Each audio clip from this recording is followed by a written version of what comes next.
अवधूत चिंतन श्री गुरुदेव दत्त श्री स्वामी समर्थ. कधी कधी आयुष्यात असे क्षण येतात जेव्हा आपल्याला वाटतं की आता कोणाचा आधार नाही, कोणाकडे मन मोकळं करावं हे समजत नाही. पण त्याच वेळी एक अदृश्य शक्ती आपल्या आयुष्यात येते आणि आपल्याला जाणवतं की मी एकटा नाही, माझ्या पाठीशी माझे गुरु आहेत. मित्रांनो, गुरु म्हणजे फक्त एक व्यक्ती नाही. गुरु म्हणजे आपल्या आयुष्याला योग्य दिशा दाखवणारी शक्ती आहे. आणि म्हणूनच आपल्या आयुष्यात गुरूंचं स्थान हे सर्वात मोठं मानलं जातं. अवधूत चिंतन श्री गुरुदेव दत्त श्री स्वामी समर्थ. तुम्हा सर्व स्वामी भक्तांचं आपल्या या चॅनलमध्ये मनापासून स्वागत आहे. मित्रांनो, येणाऱ्या 29 जुलै 2026 रोजी गुरुपौर्णिमा आहे. हा दिवस प्रत्येक स्वामी भक्तासाठी अत्यंत पवित्र आणि महत्त्वाचा दिवस आहे.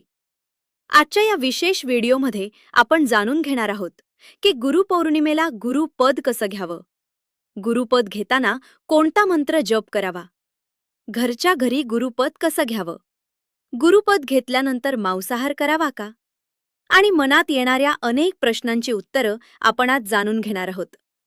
तर चला सुरुवात करूया. मित्रांनो, आपल्या आयुष्यात गुरु का आवश्यक आहेत?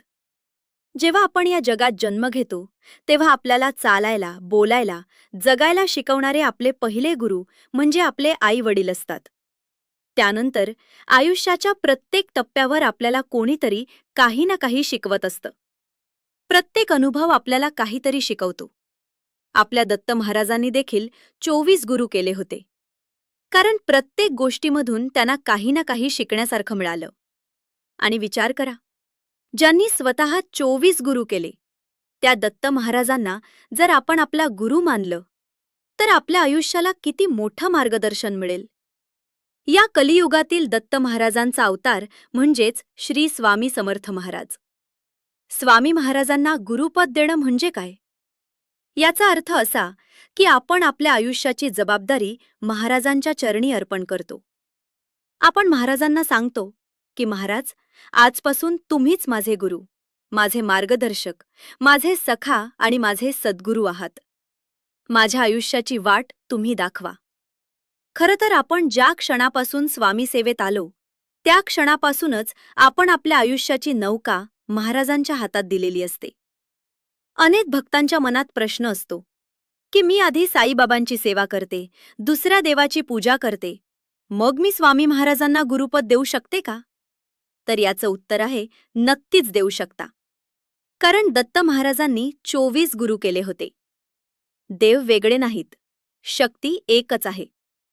जशा अनेक नद्या शेवटी एका सागराला जाऊन मिळतात, तसंच कोणत्याही श्रद्धेने केलेली भक्ती शेवटी परमेश्वरापर्यंत पोहोचते. मित्रांनो, दरवर्षी गुरुपौर्णिमेला आपण गुरुपद घेतो, कारण हा दिवस गुरु आणि शिष्याच्या नात्यातील कृतज्ञतेचा दिवस आहे. एकदा स्वतःच्या मनाला प्रश्न विचारा, महाराज माझ्या आयुष्यात येण्यापूर्वी आणि महाराज माझ्या आयुष्यात आल्यानंतर माझ्यात काय बदल झाला? तेव्हा मन एकच उत्तर देईल, महाराजांनी माझं आयुष्य बदललं. याचा अर्थ असा नाही की स्वामी सेवेत आल्यानंतर आपल्या आयुष्यात कोणतीही अडचण येणार नाही. महाराजांनी कधीही असं सांगितलं नाही की भक्ताचे कर्म संपतील. महाराज म्हणतात, कर्माचा भोग प्रत्येकाला भोगावा लागतो, पण स्वामी सेवेत आल्यानंतर त्या संकटांना सामोरं जाण्याची शक्ती मिळते, दुःख सहन करण्याचं बळ मिळतं आणि प्रत्येक कठीण प्रसंगात महाराज आपली साथ देतात. गुरुपौर्णिमा हा फक्त एक सण नाही, हा गुरु आणि भक्त यांच्यातील प्रेमाचा, विश्वासाचा आणि कृतज्ञतेचा दिवस आहे. आता पाहूया गुरुपद कसं घ्यायचं. जर तुमच्या जवळपास स्वामी केंद्र, मठ किंवा मंदिर असेल तर तुम्ही तिथे जाऊन गुरुपद घेऊ शकता. तुम्ही फक्त एक नारळ आणि फूल घेऊन जाऊ शकता. महाराजांना अर्पण करायचं, तिथे सांगितलेला मंत्र म्हणायचा आणि चरणतीर्थ घ्यायचं. पण काही भक्तांच्या जवळपास केंद्र नसतं किंवा काही कारणाने मंदिरात जाणं शक्य होत नाही. अशावेळी तुम्ही घरच्या घरी देखील गुरुपद घेऊ शकता. घरात स्वामी महाराजांची मूर्ती असेल तर अभिषेक केलेलं चरणतीर्थ घ्या. आणि जर मूर्ती नसेल, फक्त फोटो असेल तर घरातील शुद्ध पाणी हातात घ्या. त्यानंतर हा मंत्र म्हणावा. अकाल मृत्यू हरण, सर्व व्याधी विनाशनम, श्री स्वामी समर्थ महाराज, पादोदकम तीर्थम, जठरे धारयामी, शिरसा धारयामी. हा मंत्र म्हणत महाराजांचे चरणतीर्थ ग्रहण करावे. गुरुपद सकाळी, दुपारी, संध्याकाळी किंवा रात्री घेऊ शकता, पण शक्य असेल तर देवपूजेनंतर घेणं उत्तम. आता अनेक भक्तांचा प्रश्न असतो, गुरुपद घेतल्यानंतर मांसाहार करू शकतो का? मित्रांनो, माझ्या मते महाराजांकडे येताना आपण परिपूर्ण होऊन यावं असा कोणताही हट्ट नाही. महाराज आपल्याला जसे आहोत तसे स्वीकारतात. जर आपण म्हणालो की महाराज, आधी मी सगळ्या वाईट सवयी सोडतो आणि मग तुमच्याकडे येतो, तर आपण कधीच सुरुवात करू शकणार नाही.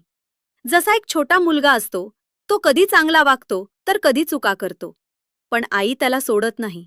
तसंच महाराज आहेत. तुम्ही जिथे आहात तिथून सुरुवात करा. महाराज हळूहळू तुमच्यात बदल घडवतील. मांसाहार, वाईट सवयी, चुकीचे विचार हे सगळं वेळेनुसार कमी होत जातं. महाराजांकडे जाण्यासाठी आधी स्वतःला बदलण्याची गरज नाही, तर महाराजांच्या चरणी येण्याची गरज आहे. आता आणखी एक प्रश्न.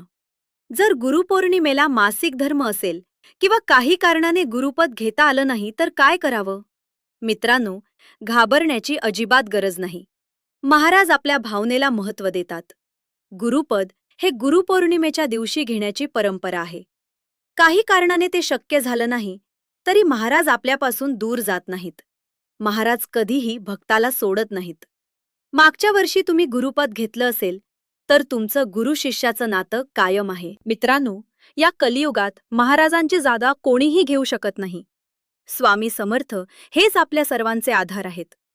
आपलं दुःख, आपली चिंता, आपले अश्रू जगाला सांगितले तर कदाचित जग ऐकेल, पण महाराजांना सांगितले तर ते समजून घेतात.